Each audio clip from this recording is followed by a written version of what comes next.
राधे राधे दोस्तों, जय श्री राम। स्वागत है आप सभी का सनातन संस्कृति के पहले व्लॉग में।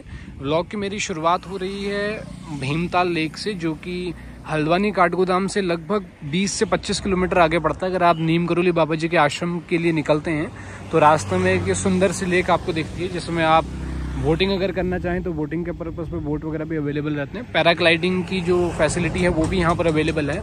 अगर आप पैराग्लाइडिंग के शौकीन हैं और पहाड़ों में पैराग्लाइडिंग करना चाहते हैं आके, तो उस पर्पज़ पे भी आप यहाँ पर आ सकते हैं। अगर लेक के बारे में बात करूँ तो मान्यताओं के हिसाब से महाभारत काल में जब पांडव वनवास पर थे तो भीम ने अपनी गदा मारकर जमीन से पानी निकाला था, इसीलिए इस लेक का नाम जो है वो भीमताल पड़ा हुआ है। अगर आप सैटेलाइट से या ड्रोन से इसका पूरा शेप देखेंगे तो अभी भी आपको एक गदा के शेप में दिखती है।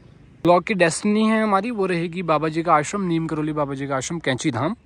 व्लॉग में बने रहिए। अगर व्लॉग अच्छा लगता है आप लोगों को तो एक रिक्वेस्ट मेरी रहेगी, चैनल पर केवल हमारे संस्कृति से रिलेटेड वीडियोस वगैरह देखेंगे, मंदिर वगैरह देखेंगे। तो अगर वीडियो बेटर लगती है तो लाइक शेयर एंड सब्सक्राइब कर दीजिएगा। एंड प्लीज़ एक रिक्वेस्ट मेरी रहेगी कि एटलीस्ट 4 से 5 लोगों का आप शेयर कर, अगर उनसे भी सब्सक्राइब करवाएंगे चैनल को तो मुझे भी थोड़ा सा सपोर्ट मिलेगा। और इसी तरीके से मैं आपको जो नए नए प्लेसेस हैं, आप अगर कभी घूमने आते हैं तो वो चीज़ें मैं आपको दिखा पाऊंगा। बाकी व्लॉग में बने रहिए। कैंची धाम पर मिलते हैं सीधे इसके बाद। दोस्तों ये है लेक का कुछ पूरा व्यू। अगर एक कॉर्नर से मैं आपको व्यू पूरा दिखाऊं लेक का, तो इस तरीके से अगर आप देखेंगे इस शेप से मुड़ी हुई है यहाँ से, और ये पूरा का पूरा व्यू है। अगर आप देखेंगे थोड़े बहुत इसमें आपको ये देखिए, तो इस तरीके से ये लेक का पूरा व्यू रहेगा। अगर आप बोटिंग वगैरह के शौकीन हैं तो यहाँ से अगर आप बोट लेते हैं तो पूरा उधर तक आप देखिए, लगभग 2 से 3 किलोमीटर लंबी ये पूरी झील है जिसमें आप आराम से बोटिंग कर सकते हैं। दोस्तों हमें मिले हैं रास्ते में एक भाई जो कि हरदोई से पैदल जा रहे हैं केदारनाथ। अगर आप इनका नाम देखेंगे, चैनल देखेंगे तो लाइक शेयर एंड सब्सक्राइब कीजिएगा। पैदल यात्रा इनकी केदारनाथ की है। आइए थोड़ा सा बात करते हैं भाई से। तो भैया कहाँ से आ रहे हैं आप और कहाँ जा रहे हैं? तो भाई मैं हरदोई से आ रहा हूँ, केदारनाथ के लिए निकल रहा हूँ। ओके। तो अभी बीच में मतलब क्या नाम उसका, अभी बीच में रुका था मैं भीमताला में। ओके। भीमताला से अब निकल रहा हूँ भवानीपुर थोड़ा आगे हूँ मैं। हाँ, लगभग कैंची धाम के आसपास हम पहुँचने वाले हैं। काफ़ी अच्छा लगा मुझे भाई को देख के कि इतनी आस्था के साथ में हरदोई से लगभग 300 किलोमीटर पैदल चल के आ चुके हैं और 300 किलोमीटर का डिस्टेंस इनका और बचा हुआ है। तो भाई को सब लोग सपोर्ट कीजिए, चैनल को लाइक शेयर एंड सब्सक्राइब कीजिए और इनके साथ भी व्लॉग पर बने रहेगा। पूरी केदारनाथ की यात्रा ही आपको अपने साथ में पैदल दिखाएंगे। जय श्री राम। हेलो गाइस, आप देख सकते हैं हम लोग पहुंच चुके हैं अपनी डेस्टिनेशन में पहुंच चुके हैं। आगे अलाउड नहीं है तो फ़ोन बंद करना पड़ेगा। यहीं पे हमें ज़्यादा फ़ोन यूज़ करना अलाउड नहीं है। मंदिर के दर्शन आप सब लोग कर सकते हैं।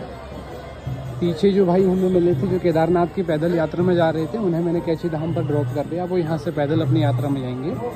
बने रहिए वीडियो में, आगे वो सारी चीज़ें आपको दिखाई जाएंगी। फाइनली दोस्तों दर्शन यहाँ पर हो गए हैं और मैं एक ही चीज़ आप लोगों को बोलूँगा कि जो चीज़ आप यहाँ पर आकर महसूस कर सकते हो ना, वो ना तो कोई वीडियो में आपको बता सकता है और ना उस चीज़ को महसूस कर सकते हो। क्योंकि सोशल मीडिया पर क्या देखने को मिलता है कि कौन कौन बड़े बड़े नाम यहाँ पर आए, जैसे विराट कोहली जी हैं या एप्पल के फाउंडर हैं, गूगल के फाउंडर हैं, वो सारी चीज़ें मैटर नहीं करती हैं। अगर आप आश्रम के पास से भी गुजरेंगे ना तो आपको लगेगा कि एक अलग ही हवा यहाँ पर है और अलग ही शक्ति आपको यहाँ पर महसूस होगी। आस्था के साथ में अगर आप यहाँ पर आते हैं तो डेफिनेटली आप जो भी अपनी परेशानियाँ लेकर आएंगे, बाबा जी ज़रूर उन परेशानियों को सुनते हैं और एक नई शक्ति और नई राह आपको मिलती है यहाँ पर। बाकी मान्यता के हिसाब से कहा जाता है कि जो बाबा जी का पुराना आश्रम था, यहाँ से जो आगे को अल्मोड़ा के लिए रोड जाती है, इस रोड पर लगभग 10 किलोमीटर आगे जो है वो बाबा जी का पुराना मंदिर है, जहाँ पर स्टार्टिंग फेज पर बाबा जी का जो आश्रम था वो वहीं पर था। बाद में जो बाबा जी का आश्रम है वो यहाँ पर शिफ्ट हो गया। तो मैक्सिमम जो लोग आते हैं वो कैंची धाम यहाँ पर आश्रम पर आकर दर्शन करके चले जाते हैं। लेकिन मान्यता के हिसाब से कहा जाता है कि जब तक आप बाबा जी के पुराने वाले जो आश्रम है या मंदिर है उसका दर्शन नहीं कर लेते हैं, आपके दर्शन पूरे नहीं माने जाते। अगर पॉसिबल हो पाए इसी ब्लॉग में कवर कर पाना तो इसी ब्लॉग में कवर करके मैं आपको वही चीज़ें जो बाबा जी का मंदिर है वो भी मैं आपको दिखाऊंगा। एंड उसके अलावा अगर मैं बात करूँ, अगर आप यहाँ पर देखेंगे तो सारी चीज़ें आपको देखेंगे कि भीड़ कितनी ज़्यादा यहाँ पर है। यहाँ पर आप देख सकते हैं कि कितनी ज़्यादा भीड़ अभी भी है। लोग दर्शन के लिए लाइन पर लगे हुए हैं। यहाँ पर पॉसिबल हो पाए कवर कर पाना बाबा जी के जो पुराना आश्रम है उसे भी आज के ब्लॉग में तो मैं आपको दिखाऊंगा। नहीं तो बने रहिए सनातन संस्कृति ब्लॉग में, जिसमें कि मैं आपको बाबा जी का नेक्स्ट ब्लॉग में बाबा जी का जो पुराना आश्रम है, पुराना मंदिर है, उसके बारे में चीज़ें दिखाऊंगा और कहाँ पर वो सिचुएटेड है, किस लोकेशन में है और कितना यहाँ से डिस्टेंस पर है, वो सारी चीज़ें मैं आपको उस ब्लॉग के अंदर में दिखाऊंगा। बाकी अगर आपको ब्लॉग अच्छा लगा हो तो जैसे मैंने आपसे रिक्वेस्ट किया था कि आप लाइक शेयर एंड सब्सक्राइब कीजिए और जितने ज़्यादा से ज़्यादा लोगों को हो सकता है शेयर कीजिए, जिससे कि मुझे भी सपोर्ट मिले और मैं आपको इसी तरीके से जो है अलग अलग मंदिरों के बारे में चीज़ें दिखा पाऊँ। भी वीडियो पहुँचे एटलीस्ट 3 से 4 लोगों को शेयर कीजिएगा ताकि आप लोगों का सपोर्ट बना रहे। राधे राधे, जय श्री राम। मिलते हैं अगले ब्लॉग में बाबा जी के पुराने और प्राचीन आश्रम के साथ में और जानेंगे उसके बारे में। ये वीडियो के एंड पर यहाँ पर हनुमान जी भी आ चुके हैं। जय श्री राम। ट्रैफिक देख सकते हैं यहाँ पर कितना ज़्यादा है।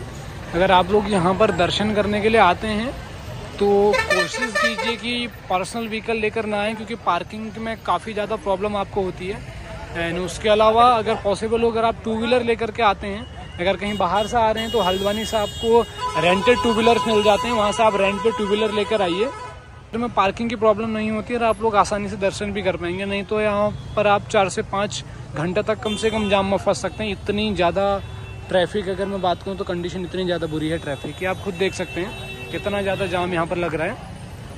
ये देखिए,